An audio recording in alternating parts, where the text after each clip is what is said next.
ಎಲ್ಲಮ್ಮ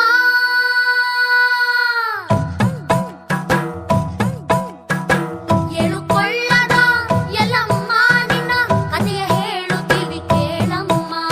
ಮಕ್ಕಳು ನಾವು ನಿನ್ನ ಒಕ್ಕಲು ನಾವು ಎಳುಕೊಳ್ಳದ ಎಲ್ಲಮ್ಮ.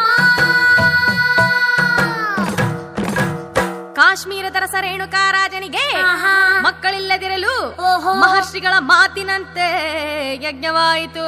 ಹೌದ್ರಿ, ಆಗ ಅಗ್ನಿಗರ್ಭದಿಂದ ಓಹೋ ಕಮಲದ ಪುಷ್ಪವೊಂದರಳಿ ಅರಳಿ ಜಗವೆಲ್ಲ ಬೆರಗಾಯಿತು.